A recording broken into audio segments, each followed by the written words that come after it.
நீங்க வண்ணார் சாதி சான்று கேட்டாங்கன்னா வண்ணார் கொடுக்க மாட்டாங்க. எக்கலி, ராஜகுலா, அகசா, மடிவாலா இந்த மாதிரி வந்து பேர்லாம் கொடுத்துட்டு இருக்காங்கன்றது எத்தனை பேர் தெரியும்? ஏற்கனவே நம்ம பசங்க ஒரு பையன் வந்து கமெண்ட் பண்ணியிருந்தாங்க வீடியோல, மதுரையில வந்து ஒரு பையன் செத்து போனாப்புல. அந்த பையன் யாருன்னு தெரியுமா? இப்படி உங்களுக்கு சாகிறதுக்கும் அடி வாங்குறதுக்கும் போலீஸ்ட மிதி வாங்குறதுக்கும் கேஸ் வாங்குறதுக்கு மட்டும்தான் இந்த தமிழர்கள் தேவைப்படுவாங்க. ஆனா ஆட்சி அதிகாரத்துல கவர்மெண்ட் போஸ்டிங்ல இருந்து எந்த ஒரு பதவியா இருந்தாலும் வந்து அதுக்கு சைடு பெல்ட் வந்து போட்டிருக்கணும். இந்த மாதிரிலாம் எத்தனை சதவீதம் இருந்தார்கள்? இப்ப எவ்வளவு பேர் குடியேற்றமானாலும் 2-4% மேல குடியேற்றம் செய்ய முடியாது இப்ப இருக்க மக்கள் தொகைக்கு. அப்ப இருந்த மக்கள் தொகையில நான் சதவீத அடிப்படையில சொல்றேன், தெலுங்கர்களோ கன்னடர்களோ பிற மொழி பேசுறவர்கள் 10% மேல் கிடையாது. தமிழ்நாட்டில் கொடுந்தமிழாக தான் இருந்துள்ளது. அதனாலதான் வடவேங்கடம் தென்குமரி ஆயிடை தமிழ்கூறு நல்லுலகம் என்று பாடினார்கள். இதுதான் உண்மை. இது நீ ஏத்துக்காட்டினாலும் வரலாற்றை வந்து போயிட்டு சோப்பு போட்டு அழிக்கவும் முடியாது, திரை போட்டு மறைக்கவும் முடியாது.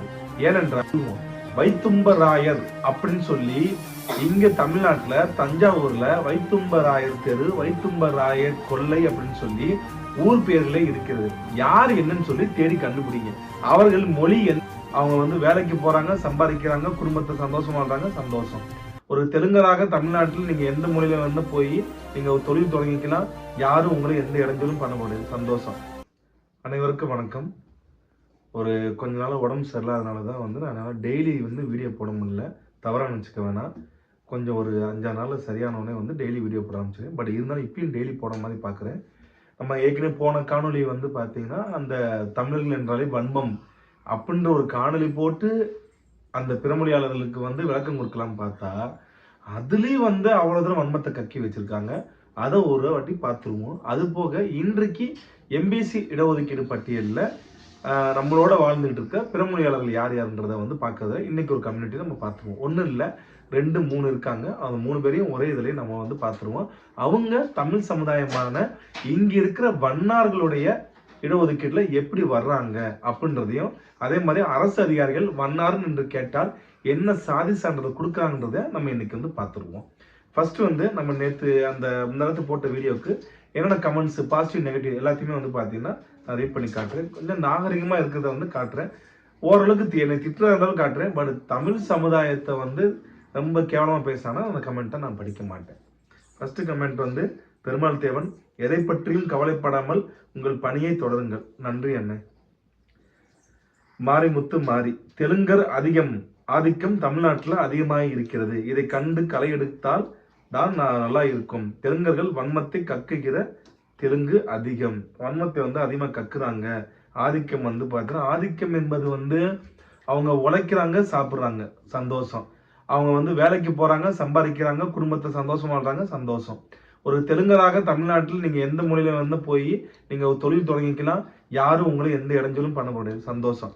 ஆனால் அரசு அதிகாரத்தில் உட்கார்ந்து கொண்டு தொல்லியல் துறையிலையும் உட்கார்ந்து கொண்டு எல்லா துறையிலும் தமிழ் துறையிலையும் போய் உட்கார்ந்துக்கிட்டு தமிழில் வந்து பாத்தீங்கன்னா நாகரிகம் அடையாதவர்கள், அவங்களுடைய மொழி பழமையான இல்லைன்னு சொல்றப்பதான் இங்க அதை நம்ம பேசுற மாதிரி இருக்கு.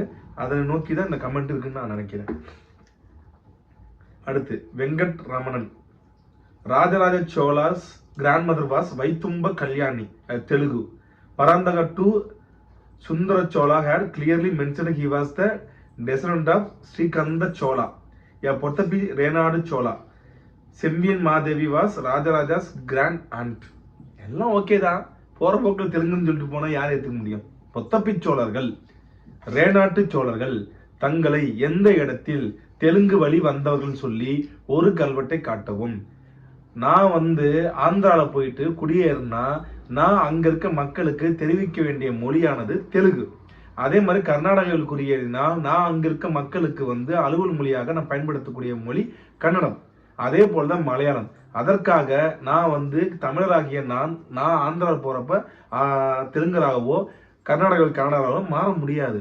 அது போலதான் இதுவும். வைத்தும்பராயர் அப்படின்னு சொல்லி இங்க தமிழ்நாட்டுல தஞ்சாவூர்ல வைத்தும்பராயர் தெரு, வைத்தும்பராயர் கொல்லை அப்படின்னு சொல்லி ஊர் பெயர்களே இருக்கிறது. யார் என்னன்னு சொல்லி தேடி கண்டுபிடிங்க. அவர்கள் மொழி எந்த மொழி பேசுறாங்க, அவர்கள் தமிழ் சமுதாயத்தில் எதில் வருகிறாங்கன்னு சொல்லி நீங்க தாராளம் பார்க்கலாம். வைத்தும்பராயர் நீங்க டைப் பண்ணாலே அதுலயே வந்து கீழே மென்ஷன் ஆகி வரும். அது மட்டும் இல்லாம நீங்க என்ன நிறுவ பார்த்தாலும் சரி, 7ஆம் நூற்றாண்டுக்கு முன்பாக தெலுங்கு என்ற மொழி வந்து எந்த இடத்துலையுமே கிடையாது, அதுக்குண்ட ஆதாரமும் கிடையாது. அப்ப அந்த இடத்துல வந்து அந்த மொழி என்ன மொழியாக இருக்கும்? கொடுந்தமிழாக தான் இருந்துள்ளது. அதனாலதான் வடவேங்கடம் தென்குமரி ஆயிடை தமிழ்க்கூறு நல்லுலகம் என்று பாடினார்கள். இதுதான் உண்மை. இது நீ ஏத்துக்காட்டினாலும் வரலாற்றை வந்து போயிட்டு சோப்பு போட்டு அழிக்கவும் முடியாது, திரை போட்டு மறைக்கவும் முடியாது. ஏனென்றால் அது உயிரோட்டம் உள்ள ஒரு ஆதாரம். போற போக்க செம்பியன் மாதேவியும் தெலுங்கு சொல்லிட்டு போயிட்டாங்க. அடுத்து லட்சுமணகுமார், பிறமொழியாளர்கள் 40% பேர் இருந்தாலும் அவர்கள் மொழி அடிப்படையிலாவது ஒன்றிணைகின்றனர். 60% பேர் தமிழராக இருந்தாலும் சுக்குநூறாக பிரிந்து கிடக்கிறார்கள். சாதிய பெருமிதம் பேசியே ஒற்றுமையற்று உடைந்த கண்ணாடி போல் சிதறி கிடக்கின்றனர். அது 40% பேர் உள்ளவர்களுக்கு சாதகமாக உள்ளது. நாம் எல்லோரும் தமிழர் என்ற பெருமிதம் எப்போது பேச தொடங்குவோம்? சாதி கடந்து தமிழராக. அது வரைக்கும் தமிழர்களுக்கு விடியல் இல்லை, வரலாறும் இல்லை. இன்று சோழர்கள், நாளை பாண்டியர், அடுத்து சேரன், அனைவரும் பிறமொழியாளர்கள் உரிமை கோருவது நிச்சயம், கண்டிப்பாக. ஆனால் இதில் மிகப்பெரிய பிழை உள்ளது. உங்களுடைய கமெண்ட்ல 40% சொல்வது எதன் அனுப்பில்ல நீங்க சொல்றீங்க? 40% கிடையாது. தமிழ்நாட்டில் அவர்கள் இருக்கக்கூடிய சதவீதமானது 8%. அதற்கு சென்செக்ஸ் ரிப்போர்ட்டோட வந்து பார்த்தீங்கன்னா கண்டிப்பா நான் ஒரு காணொலி போறேன். நான் தமிழ்நாட்டில் 1951க்கு முன்பு வரை எத்தனை சதவீதம் இருந்தார்கள், இப்ப எவ்வளவு பேர் குடியேற்றமானாலும் 2-4% மேல குடியேற்றம் செய்ய முடியாது இப்ப இருக்க மக்கள் தொகைக்கு. அப்ப இருந்த மக்கள் தொகையில நான் சதவீத அடிப்படையில சொல்றேன், தெலுங்கர்களோ கன்னடர்களோ பிற மொழி பேசுறவர்கள் 10% மேல் கிடையாது தமிழ்நாட்டில். தயவுசெய்து இந்த உளவியல் தாக்குதல் தான் தொடர்ச்சியாக தமிழர்கள் மத்தியில் 50 ஆண்டுகளாக நின்று. அதாவது நிறைய சாதி இருக்கிறதுனால அவங்க வந்து மெஜாரிட்டின்னு ஆயிட முடியாது. இப்ப பறையர்னு ஒரு சாதி 1 கோடி பேருக்கு மேல இருக்காங்க. அதுக்காண்டி வந்து பாத்தீங்கன்னா பறையர் மைனாரிட்டின்னு சொல்லிட முடியுமா? சொல்லுங்க. தமிழ் சமுதாயமான பறையர்கள் 1 கோடிக்கும் மேற்பட்டோர் இருக்கிறார்கள். அதுக்காக வந்து பாத்தீங்கன்னா அருந்ததியர்களோ இல்ல பகடைகளோ அவங்க வந்து 5-6 சாதியா இருப்பாங்க. அதற்காக அவங்க வந்து மெஜாரிட்டின்னு சொல்லிட முடியுமா? சோ அதெல்லாம் வந்து புரிஞ்சு பேசுங்க. தமிழ்நாட்டில் பிறமொழியாளர்கள் 10% மேல் கிடையாது. புண்ணியமூர்த்தி, பாரிசாலனா சொல்றீங்க. சாலனா இந்த வார்த்தையிலே தெரியுது இவர் யாரு என்ன. இவருக்கு பின்னாடி வந்து புண்ணிய மூர்த்திலுன்னு சொல்லியே போட்டுக்கலாம். உங்க சமுதாயத்தை சேர்ந்த மன்னனை அடுத்த சாதிக்கு மணியரசனை ஏன் சொல்ல மாட்டீங்க? சாதிக்குள்ள சண்டை மூட்டுறது. ராஜராஜ சோழனுக்கு ஆதரவாக மராட்டிய மன்னன் வழிவந்த இப்போது இருக்கிற போன்ஸ்லே வம்சத்தை எதிர்த்து கடந்த 25 வருடங்களாக போராடி வருகிறார். அந்த வரலாற்றில் ஏன் பதிவு செய்ய மாட்டேங்கிறீங்க? உங்களுக்கு கள்ளர் சாதி வரி உள்ளது, உனக்கு தெலுங்கு சாதி வரி உள்ளது. உன்னோட மூஞ்சி நல்ல முகத்திரை கிளியுது. ஏன்னா முதல்ல பாரி சாலன்ற ஏன் வன்மம்? பாரி சாலம் மேல ஏன் அவனை வன்மம்? அந்த வார்த்தை யார் உபயோகிக்கிற வார்த்தைன்னு நல்லா தெரியும். உன் கொண்டை தெரிந்து விட்டது. இலங்கையிலிருந்து திருவாங்கூர் சமஸ்தானத்திலிருந்து ஆங்கிலேயர் மூலமாக தமிழ்நாட்டிற்கு வந்த ஒரு இனம் பல பிரிவுகளாக இங்கே கலந்து இருக்கிறது. அதை பற்றி ஆய்வு செய்து பதிவிடவும். குமரவேல் 791. நீங்க எங்க சுத்தி வந்து சண்டை மூட்டு வர போறீங்கன்னு தெரியுது. இது நீங்களே சொல்லுங்க அடுத்த கமெண்ட்ல யார் என்னன்னு சொல்லிட்டு.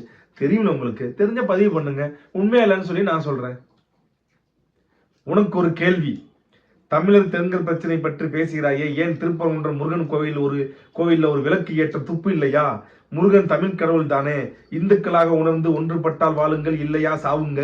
உங்கள் இனம் அழிந்தாலும் உன் இனம் ஆனாலும் சாதியானாலும் இந்துக்கள் என்ற அடையாளம் இன்றி வாழ முடியாது. இல்லை இனம் மொழியாக பிரிந்து தான் இருப்போம் என்றால் நீ கிரிப்டோ கம்யூனிட்டியாக இருக்கலாம். மதம் மாறி போர்வையில் மொழி இன பிரிவினை தூண்டி பிழைக்கும் கூட்டத்தில் மாட்டிக்கொண்டு சாவுக்கு. கிருஷ்ணா, மிஸ்டர் கிருஷ்ணா, ஒரு விஷயம் நல்லா புரிஞ்சுக்கோங்க. நீ இந்த மாதிரிலாம் வந்து பேசி தூண்டி விட்டு சாகரம் பூரா வந்து பார்த்தீங்கன்னா திருநெல்வேலியில ஒருத்தர் செத்து போனாப்புல இந்துன்னு சொல்லி குமராண்டி பாண்டியன்னு சொல்லி வந்து அவர் எனக்கு கதை என்னன்னு தெரியுமா? இப்போ வந்து பார்த்தா மதுரையில் வந்து ஒரு பையன் செத்து போனாப்புல. அந்த பையன் யார் என்னன்னு தெரியுமா? இப்படி உங்களுக்கு சாகிறதுக்கும் அடி வாங்குறதுக்கும் போலீஸ்ட மிதி வாங்குறதுக்கும் கேஸ் வாங்குறதுக்கு மட்டும்தான் இந்த தமிழர்கள் தேவைப்படுவாங்க. ஆனா ஆட்சி அதிகாரத்துல கவர்னர் போஸ்டிங்ல இருந்து எந்த ஒரு பதவியா இருந்தாலும் வந்து அதுக்கு சைடு பெல்ட் வந்து போட்டிருக்கணும். இந்த மாதிரிலாம் வந்து சீப்பா வந்து கமெண்ட் பண்ணாதீங்க. முருகருக்கு வந்து பார்த்தீங்கன்னா சேவல் படையில் இடப்பட்டுள்ளது, ஆட்டை வெட்டி பலியிடப்பட்டுள்ளது. அதை இப்போதும் செய்ய முடியுமா? இந்துக்களாக நாங்கள் வர தயார். நீங்க செய்ய முடியுமான்னு சொல்லுங்க. அதுக்கு கமெண்ட்ல பதில் சொல்லுங்க. இந்த திருப்பரங்குன்றம் மட்டும் கிடையாது, இங்க தமிழ்நாட்டுல இந்துக்காக இறந்தவர்கள் வன்னியர்கள் செத்து போறாங்க, முக்குளத்தோர்கள் செத்து போறாங்க, உடையார்கள் செத்து போறாங்க, கோணார்கள் செத்து இருக்காங்க. இருக்க அதிகமா செத்து போனது வந்து பாத்தீங்கன்னா முக்குளத்தோர் செத்து இருக்காங்க. லிஸ்டே சொல்ல முடியும். வன்னியர்களையும் வெட்டி கொண்டிருக்காங்க. ஆனா ஏன் வந்து பாத்தீங்கன்னா மற்ற சாதி, அதாவது நீங்க சொல்லுங்க இந்துக்கள், இந்தியா முழுக்க இருக்க இந்துக்களாகிய சைடு பெல்ட் போட்டவங்க யாருமே சாக மாட்டாங்களா? ஏன் எத்தனை பேர் கேஸ் வாங்கல, அவங்க ஏன் கேஸ் வாங்க மாட்டாங்க? ஏங்க ரோட்டுக்கு வர சொல்லுங்க, இருக்கிற ரோட்டு வந்து போராட சொல்லுங்க. இப்போ பொன்மான் வைக்கல ஐயா கூட வந்து பாத்தீங்கன்னா கல்லூர் மரவர் எல்லாம் வாங்காது, எல்லாம் நில்லுங்க, எதிர்த்து நில்லுங்க அப்படின்றாப்லயே. சாகிறதுக்கு மட்டும் நாங்க வரணும், கோயில் ஒரு ஸ்டேஜுக்கு மேல உள்ள வர மாட்டீங்க, கோயிலுக்கு மரியாதையை வந்து பாத்தீங்கன்னா வந்து கேஸ் போட்டு அறநிலைத்துறைக்கு கொண்டு போயிருவீங்க, உரிய மரியாதையும் கொடுக்க மாட்டீங்க. ஆனா சாகருக்கு மட்டும் வந்து பாத்தீங்கன்னா தமிழ் சாதிகள் வேணும். எந்த விதத்துல நியாயம்? மாதிரிலாம் கிடையாது. எல்லாம் விழிப்புணர்வோட இருக்காங்க. தெரியாத சில பசங்க வந்து பாத்தீங்கன்னா இந்த மாதிரி போய் பாட்டிக்கிட்டு உயிரை விட்டு நீங்க அந்த குடும்பம் வந்து நடுரோட்டில் நிக்குது. இந்த குடும்பம் என்ன நிலைமை இருக்கு? நீங்க 10 லட்சம் இல்ல 1 கோடி கொடுத்தாலும் ஒரு வீட்டுல வந்து ஒரு கணவனை இழந்த பெண்ணுக்கு வந்து அந்த 1 கோடி வந்து ஈடாகுமா?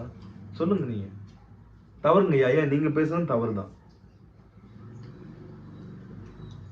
கண்ணகி நகர் கபடி போட்டி வெற்றி பெற்ற பெண் பறையர் சந்தோஷம்தான். ஆனால் ஏன் மற்ற தமிழ் குடி சமுதாயங்கள் மக்கள் முன்னேறி போனவர்கள் மேல் பொறாமை? பறையர் மக்களுக்கு ஏன் சோழர் பகுதியில் முக்குளத்தோர் கள்ள சமூகத்தினர் கொன்றவர்கள் தான் பறையர் மக்கள்? காரணம் அரசியலுக்காக மணல்மேடு சங்கர் பறையர், பல முக்குளத்தோர், வன்னியர், வேளாளர், உடையார் இறந்து உள்ளார்கள். பல மற்ற தமிழ் குடி மக்கள் உயிரோடு இல்லை. ஆனால் இதே பறையர் மக்கள் தெலுங்கு ஆதரவாக இருக்கிறார்கள். இதுவரைக்கும் தெலுங்கு எதிர்க்க மாட்டார்கள். அப்படி கிடையாது, விழிப்புணர்வு கொடுத்தா எல்லாம் மாறும். இந்த மாதிரி வந்து இந்த அரசியல் கொலைகள், கூலிப்படை கொலைகளுக்கெல்லாம் வந்து பாத்தீங்கன்னா நம்ம பதில் சொல்ல முடியாது. இதுக்கு என்ன பதில்ன்றதை வந்து உங்க கமெண்ட்லயே நல்லா இதை பத்தி தெரிஞ்சவங்களே கமெண்ட் பண்ணுவாங்க, இது ரிப்ளை கொடுப்பாங்க. இது குறித்து தமிழ் ஆய்வாளர்களான உங்களை போன்றவர்கள் ஆய்வு செய்தால் தான் கவரை என்ற தமிழ் வணிக குடியின் பிறப்பு உரிமை மீட்கப்படும். கவரை என்பது வந்து முழுக்க அது தெலுங்கு சமுதாயத்தை சேர்ந்தது. ஆனா இவர் வந்து பாத்தீங்கன்னா வணிகத்துக்கு உண்டான மாதிரி காட்டுறாப்புல. கண்டிப்பா நான் ஆய்வுக்கு எடுத்துக்கிறேன். சித்தார்த். தமிழக சாதி பட்டியல் மெட்ராஸ் பிரசிடென்சியாக இருந்த போது எடுக்கப்பட்டது. அதனால் தமிழக 69% இடஒதுக்கீடு அனைத்து தென் இந்திய மாநில சாதிகளுக்கும் ஆந்திராவிடர்களுக்கும் பகிர்ந்து அளிக்கப்படுகிறது. சாதி குளறுபடிகளின் தந்தை ஆந்திராவிடர் கலைஞர். உண்மைதான். பிரசிடென்சி மெட்ராஸ் பிரசிடென்சியா இருக்கப்ப எடுத்த சாதி அந்த இடஒதுக்கீடு தான். மெட்ராஸ் பிரசிடென்சி வந்து பாத்தீங்கன்னா திருப்பதி, நெல்லூர், சித்தூர் பிளஸ் வந்து இன்னைக்கு இருக்கிற வந்து பாத்தீங்கன்னா சவுத் பெங்களூர் வரைக்கும் வந்து பாத்தீங்கன்னா கணக்கு எடுக்கப்பட்டதுதான். அதை வச்சுதான் வந்து இடஒதுக்கீடு வந்து போயிட்டு இருக்கு. இன்னைக்கு தமிழ்நாட்டுன்னு எடுத்தோம்னா அது புட்டு வெளிப்பட்டுன்னு சொல்லிதான் அதை வந்து செய்யவே மாட்டாங்க. தமிழ்நாட்டுல தமிழர்களுடைய எண்ணிக்கை எவ்வளவு தெரிஞ்சுங்கன்னா சாதிவாரி கணக்கெடுப்பு நடக்க வேண்டும். அதனாலதான் இவங்க என்ன பண்றாங்கன்னா தமிழ் சாதிகள் புறாத்தையும் வந்து பாத்தீங்கன்னா குலாலன் கொடுத்துரு, உப்பாரன் கொடுத்துரு, பிளஸ் வெளுத்துடாரன் கொடுத்துரு, அகத்தான் கொடுத்துரு அப்படின்னு சொல்லி நிறைய சாதிகளை உள்ள கொண்டு வந்து திணிக்கிறாங்க. தம்பி உடம்ப பார்த்துக்கோங்க, உங்கள் பணி தொடரட்டும். நன்றி அண்ணன். எடப்பாடியை வீழ்த்திய தமிழ் சமூகத்திற்கு அறிவுரை கூறுவோம். எடப்பாடி வந்து தமிழர்களை வீழ்த்திய ஒரு ட்ரிக்ஸ் என்ன தெரியுமா? டிஎன்பிசியில வந்து அனைத்து மாநிலத்தை, அதாவது நார்த் இந்தியனும் வந்து எழுதான்னு சொல்லி சட்டம் கொண்டு வந்தவர் தான் எடப்பாடி பழனிசாமி அவர்கள். அது உங்களுக்கு தெரியும் நினைக்கிறேன். இங்க தமிழர்களுடைய அரசியல் என்பது உண்மையான தமிழன், தமிழ் தேசியத்தை கடைபிடிக்கிற ஒரு ஆள் உட்கார்ந்தா மட்டும்தான் அதுக்கு தீர்வு இருக்குமே தவிர ஒரு தமிழன் மட்டும் வந்தா எல்லாம் சரியா கிடையாது. 4 வருஷம் ஆட்சி செய்யறப்ப அது நடந்த குளறுபடிகள் கொஞ்சம் நெஞ்சம் கிடையாது. இப்ப அதுக்காண்டி நல்லா ஆட்சி நடக்குதுன்னு கேட்டா அதுவும் கிடையாது. டெவில் அண்ட் டிப்சி அந்த மாதிரி கதை தான் போய்கிட்டு இருக்கு. உங்களுக்கு கருத்தியல வெளித்தறையா பேச சொல்லுங்க. எடப்பாடி அவர்கள் நான் ஒரு தமிழன், இந்த தமிழர்களுடைய நான் மீட்பேன், இந்த மாதிரி சாதிய போர்வைகளை வந்து பாத்தீங்கன்னா வந்து நான் கலைஞ்சு விடுவேன்னு சொல்லி ஒரு பேட்டி சொல்ல சொல்லுங்களேன். அதுக்கு வந்துட்டார் அவர். இன்னைக்கு நம்ம பார்க்க போற அந்த பிறமொழியாளர்கள், இவர்கள் தமிழ்நாட்டில் மிகவும் பிற்படுத்தப்பட்டோர் பட்டியலில் உள்ள ஒரு சமுதாயம். நம்மளுடைய தமிழ் சாதி கூட சொல்ற தமிழ் குடியான வண்ணார் என்கின்ற சமுதாயத்துடைய இடஒதுக்கீடில் இவர்கள் வருகிறார்கள். என்னங்க வண்ணார் வந்து பாத்தீங்கன்னா எம்பிசி அவங்க தமிழ் சொல்றீங்களா? பட் ஆனா நீங்க வண்ணார் சாதி சான்று கேட்டாங்கன்னா வண்ணார் கொடுக்க மாட்டாங்க. எக்கலி, ராஜகுலா, அகசா, மடிவாலா இந்த மாதிரி வந்து பேர்லாம் கொடுத்துட்டு இருக்காங்கன்றது எத்தனை பேருக்கு தெரியும்? ஏற்கனவே நம்ம பசங்க ஒரு பையன் வந்து கமெண்ட் பண்ணியிருந்தாப்புல வீடியோல, அண்ணா நாங்க வண்ணார் சாதி சான்று கேட்டுறப்ப எங்களுக்கு வந்து பாத்தீங்கன்னா வந்து அகசான்னு சொல்லி கொடுக்குறாங்கன்னு சொல்லி. ஆக்சுவலா வண்ணார் என்பது வந்து நம்மளுடைய சங்க இலக்கிய காலத்திலிருந்தே நம்ம கூட வாழ்ந்து கொண்டிருக்கின்ற ஒரு தொழில் குடிமக்கள் தான் வண்ணார் சமுதாயத்தை சேர்ந்தவர்கள். இவர்கள் வந்து பாத்தீங்கன்னா இப்போ வரைக்கும் தமிழை பூர்வீகமாக கொண்ட ஒரு தமிழ் குடிமக்கள் தான் இந்த மக்களும். ஆனா என்ன பண்றாங்கன்னா, இவர்கள் போய் வண்ணார் சொல்லி ஒரு சாதி சான்று கேட்டாங்கன்னா அவங்களுக்கு வந்து பாத்தீங்கன்னா மடிவாளா, அகசா, அப்புறம் வந்து பாத்தீங்கன்னா வந்து ராஜக்கா, வெளுத்துடார்னு சொல்லி வந்து கொடுக்குறாங்க. இந்த வெளுத்துடார் வந்து பாத்தீங்கன்னா கன்னியாகுமரியில பிசி வாங்கிக்கிறாங்க, வேற டிஸ்ட்ரிக்ட் வரப்ப வந்து பாத்தீங்கன்னா எம்பிசி வாங்கிக்கிறாங்க. ஸோ அவங்களும் வந்து பாத்தீங்கன்னா எம்பிசிக்குள்ள வந்துடுறாங்க இந்த வேற டிஸ்ட்ரிக்ட் வரப்ப. அதே மாதிரி வந்து இந்த அகசா, இந்த மடிவாளன்றவங்க வந்து பாத்தீங்கன்னா இவங்களுடைய இதுல இந்த அகசான்றவங்க வந்து கர்நாடகாவில் மைசூரை தாயமாக கொண்ட ஒரு சமுதாயத்தை சேர்ந்தவங்க. இவங்களுடைய மொழியானது வந்து பாத்தீங்கன்னா கன்னட மொழி பேசுகின்ற மக்கள். இவங்க பத்தி ஒரு பெரிய புக்லெட்டே வந்து பாத்தீங்கன்னா நம்ம மைசூர்ல போனா நமக்கு கிடைக்கும். அகசான்றவங்க யாரு, அவங்களுடைய பூர்வீகம் எது, அவங்களோட தாய்மொழி எதுன்றது வந்து தெல்ல தெளிவாக குறிப்பிட்டிருக்காங்க. இவங்க தமிழ்நாட்டுல வாழ்றாங்கன்றதே உண்மையிலேயே வந்து இப்ப ஆய்வு செய்யறப்பதான் வந்து நம்ம பாக்குற மாதிரி இருக்கு. அது மட்டும் இல்லாம இவர்களுக்கு வந்து பாத்தீங்கன்னா இங்க பெரிய பெரிய ரெவல்யூஷன்லாம் இருக்காங்க, புரட்சியாளர்லாம் இருந்திருக்காங்க. இன்னைக்கு நேரத்து கிடையாது, ஒரு 100 ஆண்டுகள் 200 ஆண்டுகளுக்கு முன்னாடி இருந்தே வந்து புரட்சியாளர்லாம் இங்க இருக்காங்க. இங்க இவங்க வந்து பாத்தீங்கன்னா ஒரு சமுதாய ரீதியாக வந்து கர்நாடகாவில் வந்து பாத்தீங்கன்னா ஒரு அறியப்பட்ட சமூகமாக தான் வந்து இவங்க பாக்குறாங்க. இவங்க கம்யூனிட்டியை பத்தி வந்து பாத்தீங்கன்னா அங்க கர்நாடக முதல்வராக இருக்கக்கூடிய சித்தாராமையா வந்து ஸ்டேட்மெண்ட்லாம் கொடுத்துருக்காப்புல, இவங்களுக்கு வந்து நாங்க இதை செய்வோம் அதை செய்வோம் சொல்லி. அந்த அளவுக்கு வந்து பாத்தீங்கன்னா பொலிட்டிக்கல் இம்பாக்டும் உள்ள ஒரு கம்யூனிட்டி தான் வந்து இந்த அகசான்ற வந்து கம்யூனிட்டி. அது மட்டும் இல்லாம இன்னொரு கம்யூனிட்டி வந்து பாத்தீங்கன்னா யாருன்னா மடிவாளா. இவங்க வந்து இந்த கொங்கணி லாங்குவேஜுக்குள்ள இருக்கிற துணுமொழியும் பேசுறாங்க, கொங்கணி லாங்குவேஜும் பேசுறாங்க. இவங்க வந்து எங்க இருக்காங்கன்னா நார்த் மைசூர், மைசூருக்கு அந்த பக்கம் இருக்கவங்க. இவங்க தங்களுடைய தாய்மொழியாக வந்து பார்த்தீங்கன்னா துளுமொழியை வந்து சொல்றாங்க, கன்னடாவும் வந்து பேசுறாங்க. ஸோ அந்த மாதிரி இந்த 2 கம்யூனிட்டியும் வந்து என்ன பண்றாங்கன்னா இங்க தமிழ்நாட்டுல வந்து இருக்காங்க. ஆனா அரசு அதிகாரிகள் என்ன பண்றாங்கன்னா நம்மள வர்ற வந்து கம்ப்ளைண்ட் சொல்லப்படுகின்ற கருத்து என்னன்னா வந்து வண்ணார்னு கேட்டாங்கன்னா ராஜக்கா வண்ணார்னு கொடுக்குறாங்க. ஆக்சுவலா ராஜக்கா வண்ணார்ன்றவங்க யாருன்னா வந்து நம்மதுலயே வந்து ராஜகுல வண்ணார்னு ஒருத்தவங்க இருக்காங்க.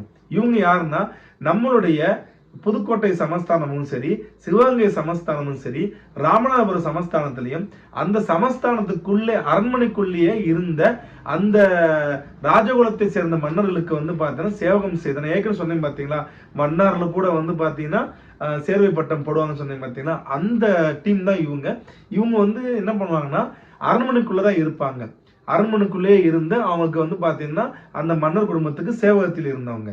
இவங்களுக்கு தான் ராஜகுல வண்ணார் கொடுப்பாங்க. ஏன் ராஜகுல வண்ணார்னா இவங்க ஏன் தங்களை ராஜகுல வண்ணார்னு பயன்படுத்திக்கிறாங்கன்னா அந்த ஊர்ல சிவகங்கை, ராமநாதபுரம், புதுக்கோட்டை உள்ள மாவட்டங்கள்ல இவங்களுக்கு வழங்கப்பட்ட நிலங்கள் எல்லாமே வந்து பாத்தீங்கன்னா தொண்டைமான் மன்னர்கள் இவங்க கொடுத்த நிலங்கள் வந்து இன்னைக்கு அவங்க பத்திரத்துல வந்து பாத்தீங்கன்னா காமிக்கப்படுது. அதுல வந்து எப்படி போட்டிருக்காங்கன்னா மன்னர் கொடுத்த அந்த செப்பேடும் சரி, மன்னர் கொடுத்த அந்த பத்திரத்திலும் சரி, இவர்களை வந்து பாத்தீங்கன்னா தங்களுடைய பேர்லயே ராஜகுல வண்ணார்னு சொல்லி வந்து பாத்தீங்கன்னா அவங்க கொடுத்துருக்காங்க. அதுதான் நம்மளுடைய பாரம்பரியமும் கூட. யாரா இருந்தாலும் வந்து பாத்தீங்கன்னா அந்த சமுதாயத்தையும் வந்து பாத்தீங்கன்னா அந்த ராஜகுலன்றதை வந்து பார்த்தா டைட்டில் கொடுக்குறாங்க பாருங்க. ஸோ அந்த மாதிரி ராஜகுல. இதே வந்து ராஜக்க வண்ணார்ன்ற யாருன்னா இந்த நாயக்கர் ஜமீன் இருக்காங்க பாத்தீங்களா, அவங்க வந்து பாத்தீங்கன்னா இந்த ராஜுக்கள் அப்படின்னு சொல்லி அவங்களுடைய இதுல வந்து பாத்தீங்கன்னா ஒர்க் பண்ணவங்க ராஜக்க வண்ணார்னு சொல்லி கொடுக்குறாங்க. அதே மாதிரி வந்து அகசா, இந்த மடிவாளா இவங்களும் வந்து பாத்தீங்கன்னா அந்த கன்னட பாளையங்கள் பிளஸ் வந்து தெலுங்கு பாளையங்களுக்கு வந்து பாத்தீங்கன்னா சேவகம் செய்தவங்க. இப்ப என்ன பிரச்சனைனா வண்ணார்னு கேட்டோம்னா வந்து ராஜகர், அப்புறம் வந்து பாத்தீங்கன்னா அகசா பிளஸ் வந்து பாத்தீங்கன்னா மடிவாளா இந்த மாதிரி வந்து பாத்தீங்கன்னா கொடுக்கறதா சொல்றாங்க. தயவு செய்து வண்ணார் மக்கள் நீங்க விழிப்புணர்வோட இருந்துக்கோங்க. அந்த ஏன்னா உங்களுடைய சாதிவாரி கணக்கெடுப்பு என்னைக்கா இருந்தாலும் நடக்கும். நடக்கிறப்ப நீங்க வண்ணார்னு வந்து சாதி சான்றோட இருந்தா மட்டும்தான் உங்களுக்கு உண்டான இடஒதுக்கீடு பிரச்சனையும் உங்களுக்கு உண்டான வாழ்வாதார பிரச்சனையும் தீர்வு காண முடியும். மேலாக இவங்க இந்த மாதிரி வந்து நமக்கு வண்ணார்ன்றது வந்து இது கீழ்த்தனமா இருக்குது, கீழே இருக்கு, வேணாம் சொல்ல வேண்டாம், நம்ம மடிவாளான்னு சொல்லிட்டு போயிடுவோம், அகசான்னு சொல்லி போயிருந்து நிறைய பேர் வந்து மாத்தி வாங்கிட்டு இருக்கிறதுனால உங்களுடைய இடஒதுக்கீடு ஃபியூச்சர்ல பறிக்கப்படும். வண்ணார் என்பது வந்து எந்த இடத்துலயும் வந்து பாத்தீங்கன்னா வந்து அவங்க கீழ் சாதி மாதிரி கிடையாது. தமிழ் குடியில் இருக்க அனைத்து மக்களுமே வந்து பாத்தீங்கன்னா சரிசமானவர்களே. அவர்களுடைய தொழில் அடிப்படையில் தான் உருவானதுதான் இந்த குடி. இந்த குடியை தான் வந்து இவங்க சாதின்னு சொல்லி மாத்தி வைத்திருக்கார்கள். ஆக விழிப்புணர்வோடு இருந்துக்கோங்க. நன்றி, வணக்கம்.